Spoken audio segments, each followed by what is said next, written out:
Signs of the Southland, Monday, August 1st, 2022. Mr. Purdy, it's just a two-man booth today, like the good old times of Monday Night Football back when it was on ABC. But instead of football today, we start with a little bit of sobering basketball news. Please, please walk us through that. Yeah, today, no. So yesterday, it was yesterday we learned the passing of Bill Russell, who, in terms of the Mount Rushmore of the NBA, is very much on that, and it's not really a question. It's him, it's Michael, it's Wilt, and then the fourth, I think you could start having a debate of, but most would say LeBron. But no, Bill, in so many ways, just completely pioneered what basketball is today. Like, there's no world in which the NBA is what it is right now without him. Just the success was something. Like, he won NCAA championships, he won Olympic golds, he won NBA titles, and he won 11 NBA titles too, which is just nuts. Granted, the league was a lot smaller back then, but nonetheless, like, he still pulled it off. He was a massive civil rights leader at the same time. He was even he got the team to boycott a game at one point.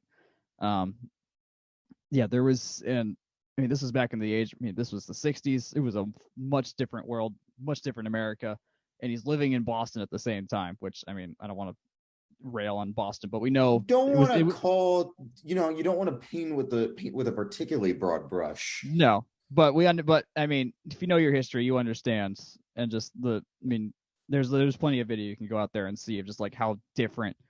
Boston crowds are rowdy, but yeah, even back then it was similar to how Hank Aaron would get death threats when he was chasing Babe Ruth's title or a home run title. So that's in that vein.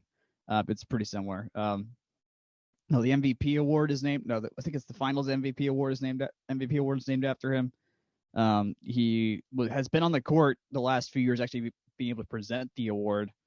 At least before COVID happened. So it was always just a pleasure to see him out there, still at the prime of people's careers, and be there and be a living legend. And he was, I think he was 88 when he passed. So he most definitely lived a full life. There's so much out there. If there's footage of his games you can find, go watch it, because he is a massive piece of groundwork for NBA history that was still alive. And so, of the Mount Rushmore, we've got just Michael. If you put Kobe on there, it is just Michael. If it's LeBron, we just got Michael and LeBron left, which is very different compared to other sports where, like in baseball, arguably none of the Mount Rushmores left, depending on who you put on there. The NFL very much could say the same, although Brady and Manning are probably up there. Barf. Yeah, I know. It's Atlanta people. I didn't want to pull those names out, but I did. One thing I want to butt in and really make your point, especially when it comes to civil rights and especially labor rights, right? With the NBA and burgeoning labor movements when it comes to sport.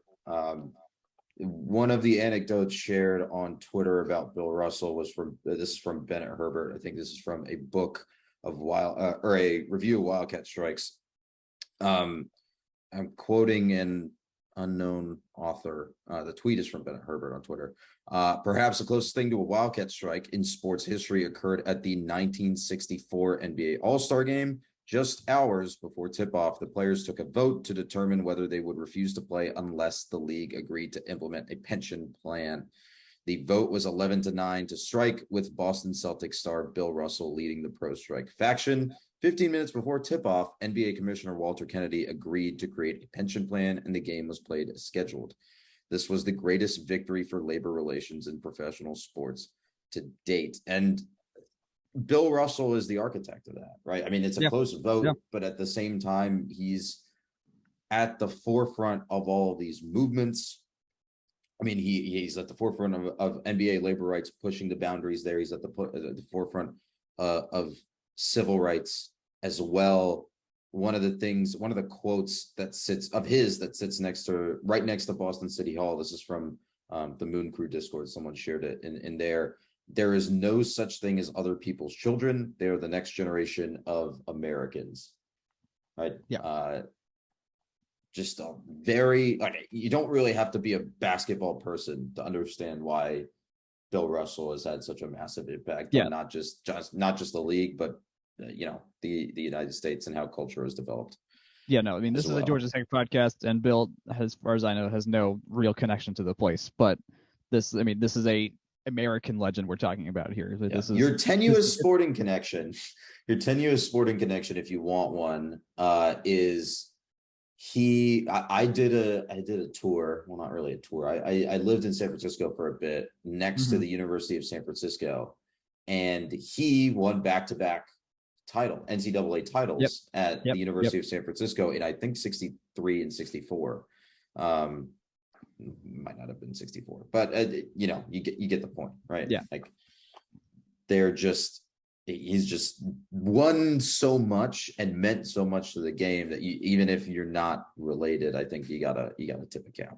Yeah, it's a guy that a lot of people are gonna miss nowadays because he's just not on TV, and there's the whole Jordan and Kobe thing kind of in the way. But if you just dig a little bit deeper, you find this guy and just the treasure he was to the American sports world.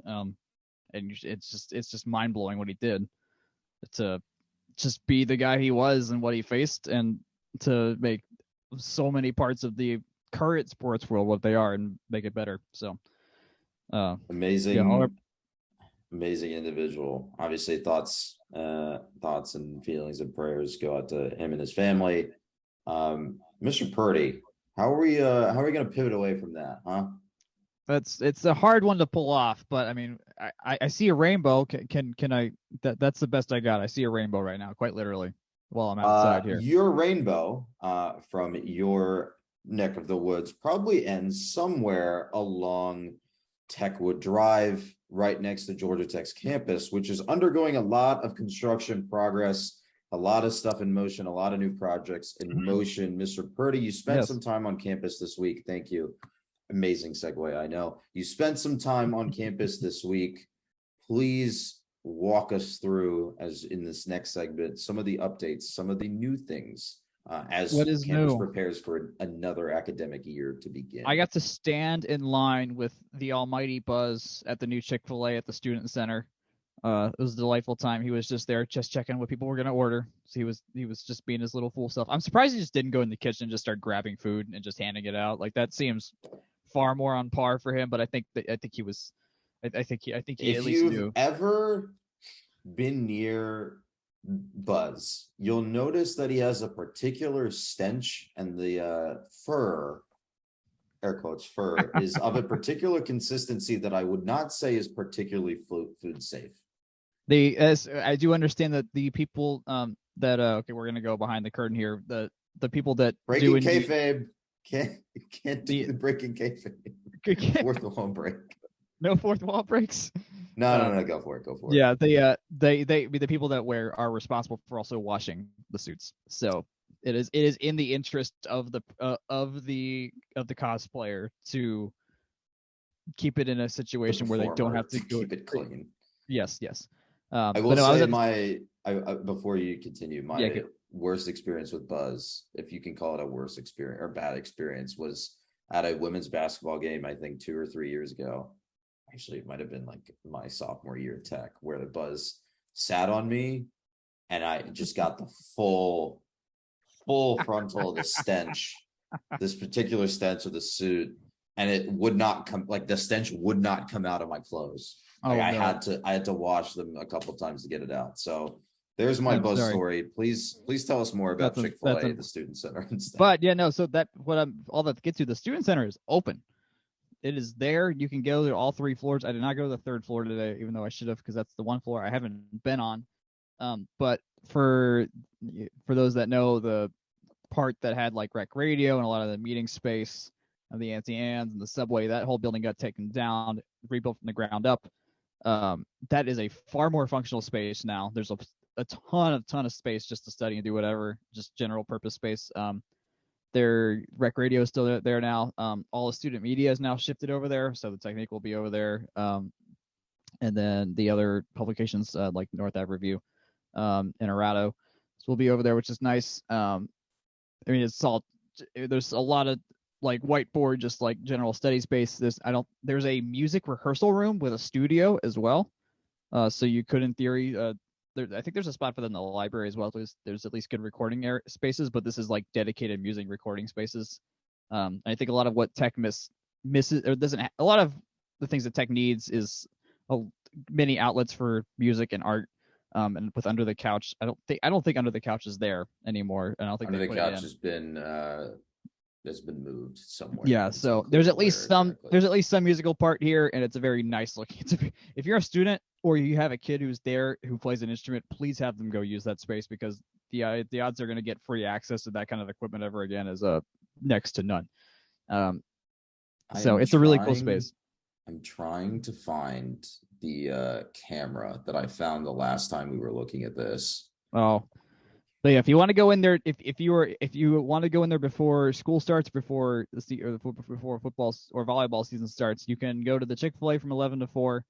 I think Tech Rec is open now. I don't know. People are using it. I don't know if it's set aside for special groups to just like test it out and make sure everything still works.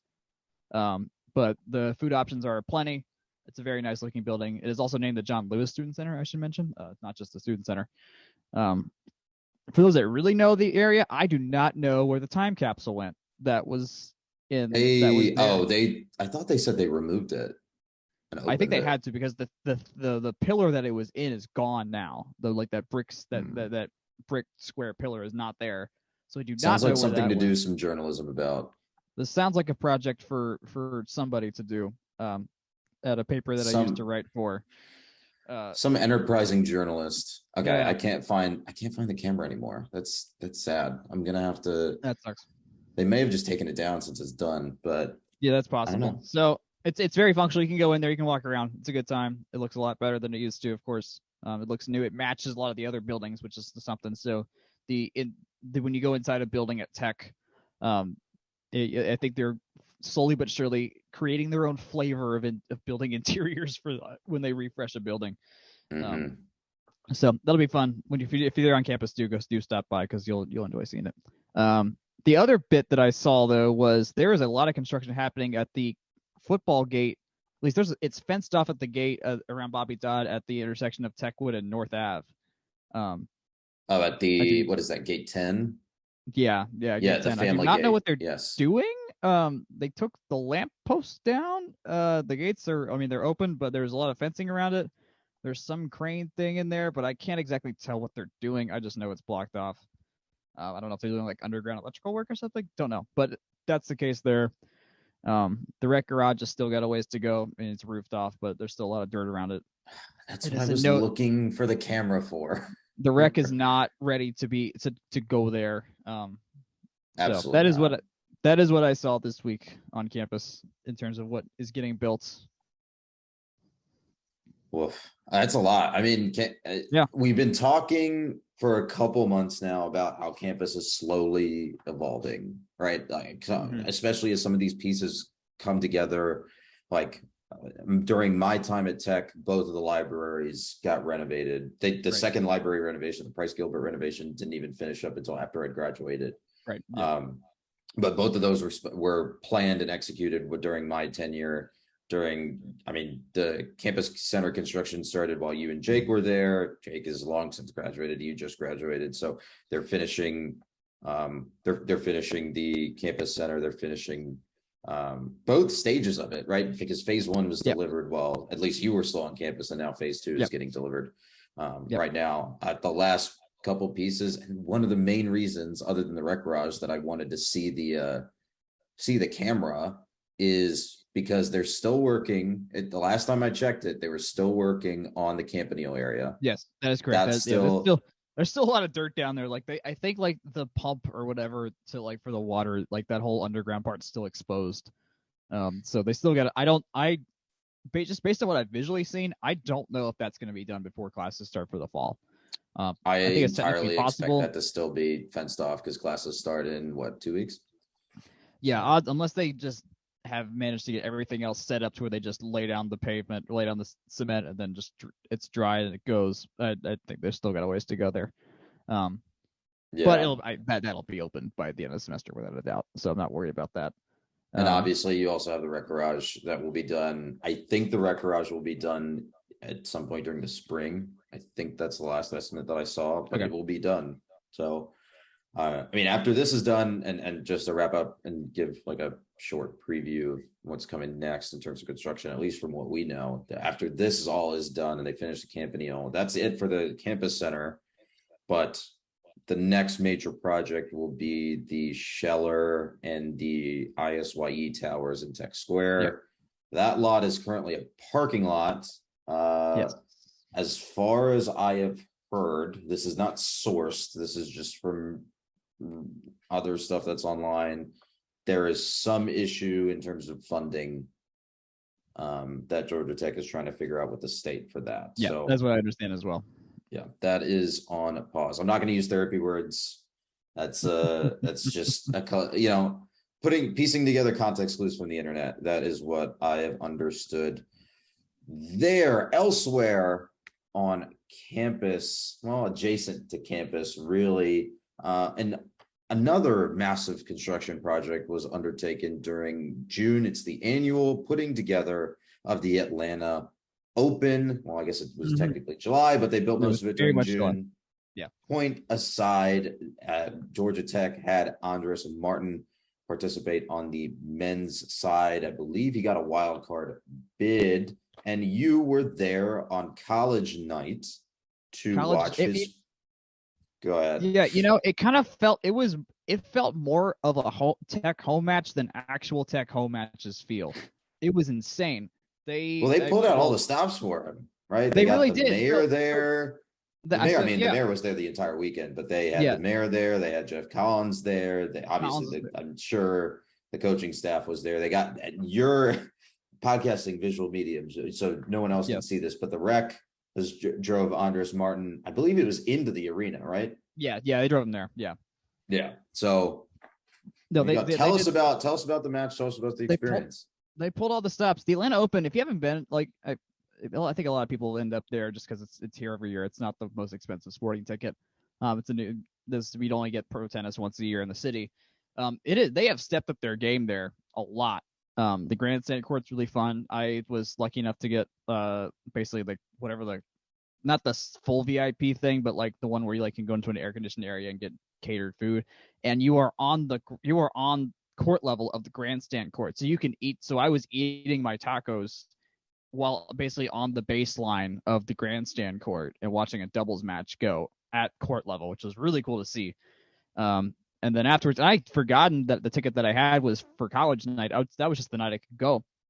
And I was like, oh, it's college night. Oh, right, Andres is playing. This is even better. And then we show up, and there's just Tech people everywhere. We get to our seats, and there's other people were in other schools, of course. But then the section behind Andres Martin's box or his coach area is just full of people from the tennis team and his friends from Tech and from the area, because he's a Georgia native.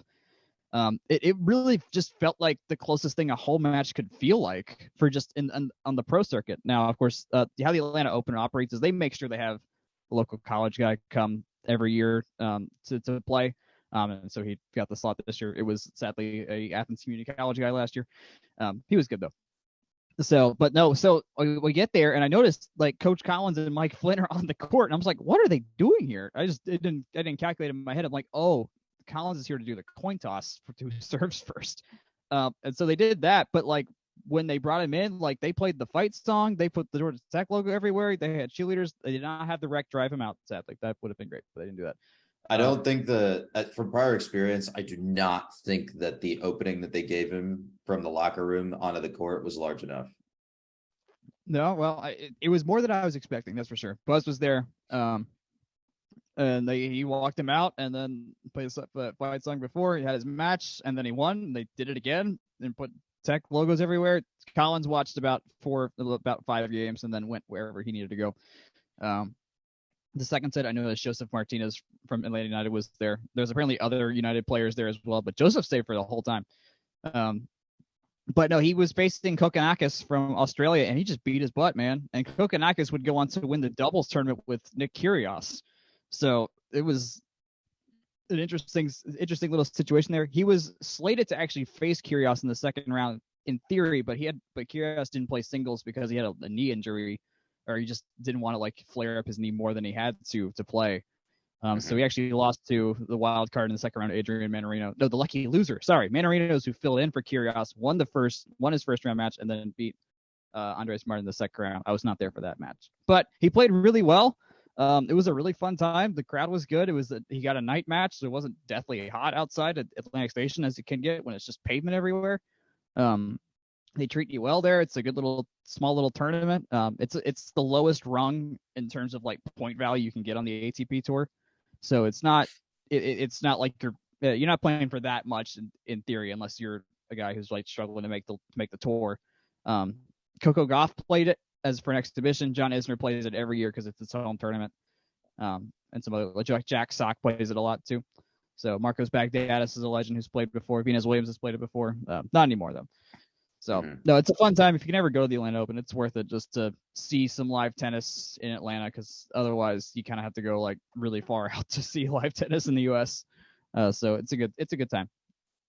Yeah, I'll add that the eventual champion Alex de Minaur, I assume that's how you say that, beat Adrian Manarino en route to the championship. Chris Eubanks was also in this field. I believe he lost his opening match or his qualifying match to I just had it open. Come on. He lost his qualifying match to Jack Draper of Great Britain. Other stuff here. I mean, I'm looking through the bracket. Other stuff that I found interesting. Ben Shelton, who I believe is the son of the former Georgia Tech tennis coach who now coaches at Florida. He advanced to the second round and lost to John Isner. So you got a little bit of a Georgia-Florida action there. And then John Isner lost to I will note, I forgot the guy's first name, but Mr. Gonzalez, who runs this tournament, has for years, is the father of Georgia Tech draftee Trez Gonzalez. Well, there you go. Such a small world. There's so many interconnected pieces in the sports universe here in Atlanta.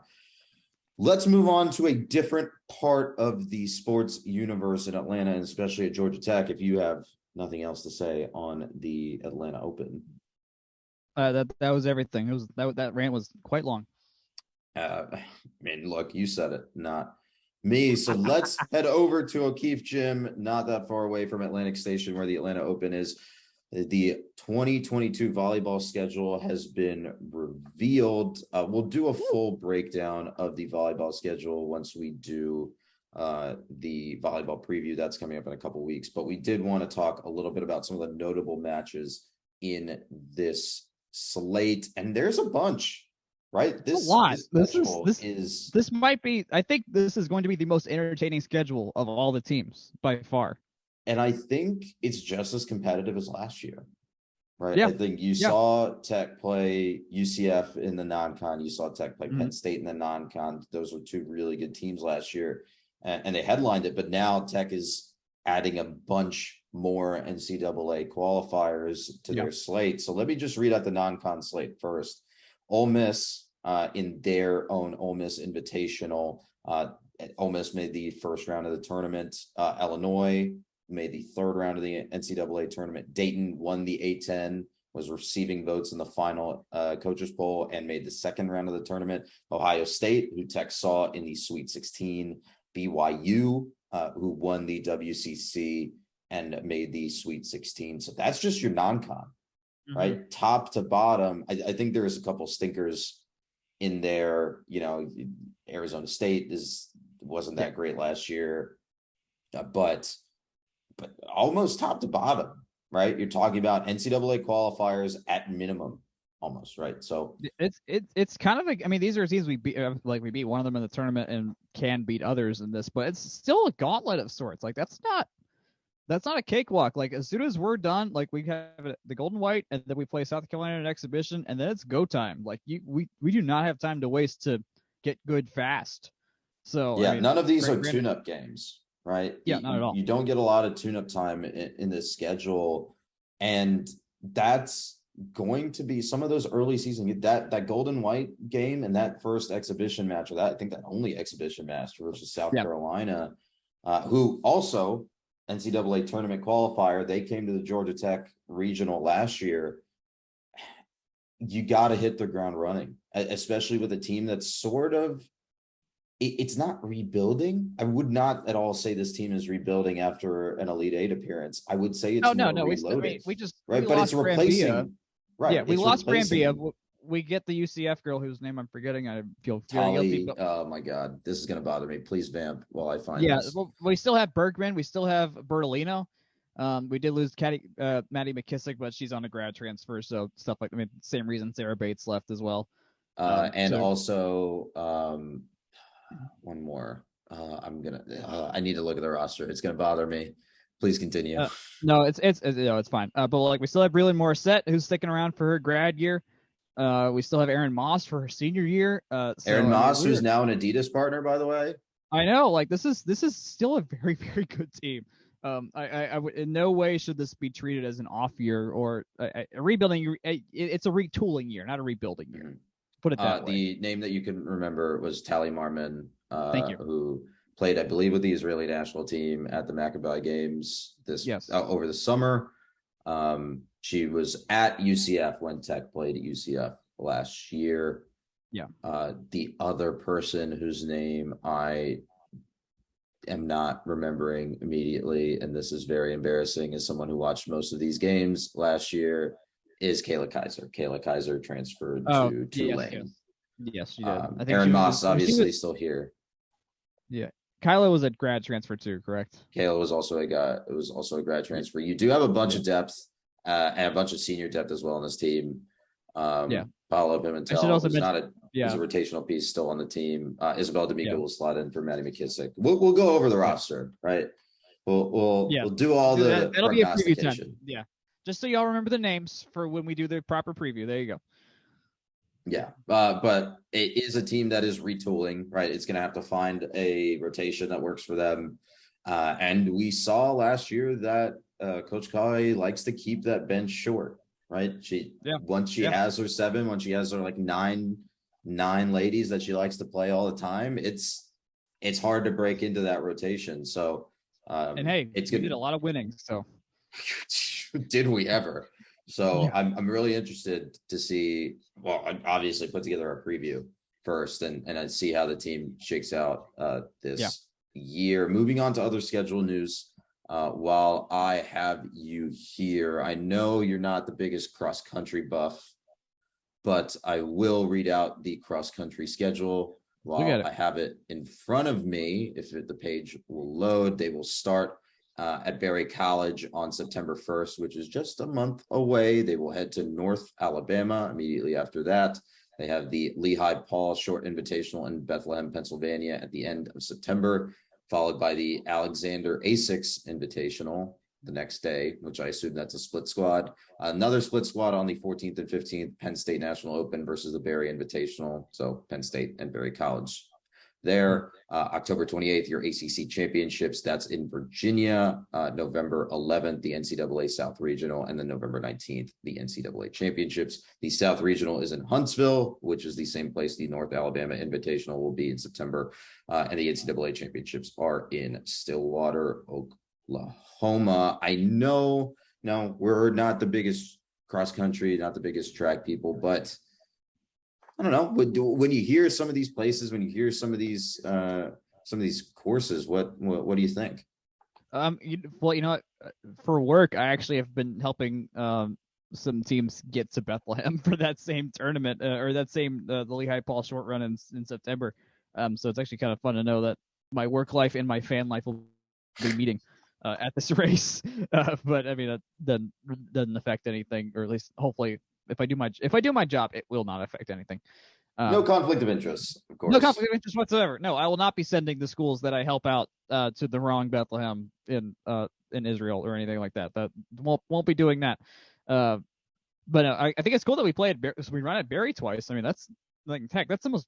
People say it's the most beautiful campus in the country. Like, who says no to that? Like, you get 2 meets there. Like, that sounds great. Also, that first meet is a night kickoff, which is very funny. No, 7 p.m. I mean, it is still like September 1 in Georgia is very much. It'll still be sunny. It's still the pit of summer. You're gonna get some sun. That's gonna feel a lot better than getting up early and doing the same thing. So yeah, I don't blame him for that. That looks fun, but everything else is a morning start gun. So and no, I mean we know Nicole Fegans was killing it last year and just breaking all the records. They haven't updated the roster on RamblingWreck.com yet, so I can't make any wise comments about what the roster is right now. We'll save it. We'll let them update it. We'll put together a preview. We'll definitely have a preview for cross country and track coming in here in a couple of weeks before their season gets underway. But we'll go over to that part of town, that Griffin track area in a little bit here.